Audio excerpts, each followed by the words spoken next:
একসাথে খাবার খাচ্ছেন প্রায় লক্ষাধিক মানুষ। দীর্ঘ লাইনে দাঁড়িয়ে নারী পুরুষ একসাথেই খাবার গ্রহণ করছেন এখানে। খাবার হিসেবে রয়েছে মনকে মন সাদা ভাত, শিরনি ও ক্ষীর। তবে নেই কোনো বিশৃঙ্খলা। প্রায় ৭০০ বছর ধরে চলা ঐতিহ্যবাহী এই আয়োজনে তবারক খেতে আসেন দেশ বিদেশের লাখ লাখ ভক্তবৃন্দ। বিশাল এই খাবার যজ্ঞে কাজ করছেন কয়েকশো স্বেচ্ছাসেবী। তাদের প্রচেষ্টার যেন কমতি নেই। প্রত্যাশা শুধু একটাই, সবাই যেন খেতে পারে পেট ভরে। তবে এই খাবার খেলে নাকি নানা অসুখ থেকে মুক্তিও মেলে, দাবি এখানে আগত ভক্তদের। একটা মর্তবা আছে, নিয়ত করে খাইলে যে কোনো রোগ লাগি নিয়ত করে খাইলে ভালো হয়ে যায়। শুধু ভাত আর কিচ্ছু নাই। আমি তাই অবাক হয়ে গেছি, এত মানুষ দেখিয়ে সাইডও দেখিয়ে ওটা বুঝে সাইডের দিকে এত মানুষ, যে আল্লাহর এত রহমত এত বরকতের মধ্যে, যে সাদা ভাতের মধ্যে মানুষ এতটা পাগল। আগত ভক্তদের দাবি এখানকার তবারক খেয়ে শুধু রোগ মুক্তি নয়, পূরণ হয় মনের আশা।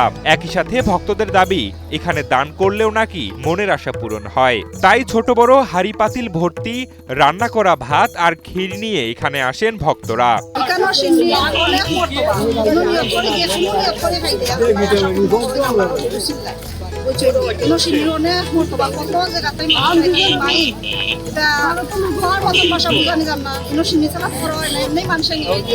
মৌলভীবাজার জেলার সদর উপজেলার মনুমুখ ইউনিয়নের বাজরাকোনায় হযরত শাহ মঈনুদ্দিন রহমতুল্লাহ আলাইয়ের মাজার প্রাঙ্গণে প্রতি বছর মাঘ মাসের প্রথম বুধবার ভাত ও ক্ষীর বিতরণ করা হয়। পাশাপাশি মাজারের কাছে একটি বড় মেলা বসে, যেখানে সমবেত হন দেশ বিদেশের লাখো ভক্তরা।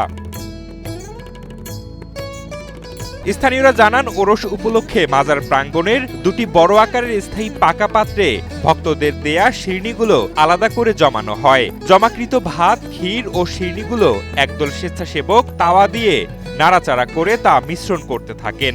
তারপর সেই তবারকগুলো ভক্তবৃন্দের মাঝে বিতরণ করা হয়। এখানে যে শিরনিগুলো হয় কেন খালি একজনে দিন, প্রতিটা দেশ দেশান্তর থেকে অনেক দূর দূরান্ত থেকে মানুষগুলো আসে। ছোটো ছোটো দেখো হাড়ি পাতিলের মধ্যে ভাত এগুলো নিয়ে আসে, কোনো তরকারি নাই, সব সাদা ভাত। আর এক সাইডের মধ্যে সব সাদা ভাত মিক্স করা হয়। আর এগুলো খাওয়ার পরে একটা সুবাস, অনেক মহিলাগুলো আছে যে অনেক কষ্ট করে কিন্তু সিন্নিগুলো তারা নেয়, কারণ আমরা একটু সিন্নির স্বাদ গ্রহণ করার জন্য। আল্লাহর রহমত এই সিন্নির মধ্যে, যার কারণে এই যে আনন্দময় একটা মেলার মধ্যে সবাই আসে এই সিন্নির মধ্যে আসে। হুদা ভাতের শিরনি মেলা নামে পরিচিত এই আয়োজনের রয়েছে সুদীর্ঘ ইতিহাস। স্থানীয়রা জানান, হযরত শাহজালাল রহমতুল্লাহ আলাইয়ের সফর সঙ্গী ৩৬০ আউলিয়ার অন্যতম ছিলেন হযরত শাহ মঈনুদ্দিন রহমতুল্লাহ। তিনি এই অঞ্চলে এসেছিলেন ইসলাম প্রচারের জন্য। তার জীবদ্দশায় এই এলাকায় গরু দিয়ে শিরনি করে ভক্তদের খাওয়াতেন তিনি।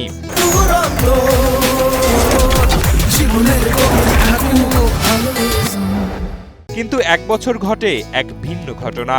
স্থানীয়রা জানান, এক ব্যক্তির চুরি যাওয়া এক গরু অজান্তেই ক্রয় করে এনে শিরনির জন্য জবাই করা হয়। পরে গরুর মালিক খবর পেয়ে হযরত শাহ মঈনুদ্দিন রহমতুল্লাহ আলাইয়ের কাছে নালিশ করলে তার অদৃশ্য শক্তির মাধ্যমে ফিরিয়ে দেন তিনি।